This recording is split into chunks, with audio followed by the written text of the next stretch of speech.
Hey guys, what's up? Hope everyone's doing good. So in today's video I'm going to be telling you how to increase your mic volume in Windows 10.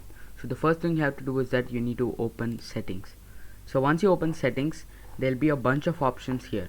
So you need to click on the first one called system. Once you click on system, you need to click on sound.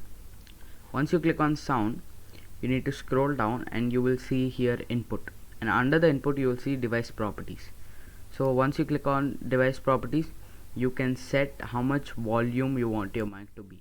And that's it guys, thank you, have a nice day.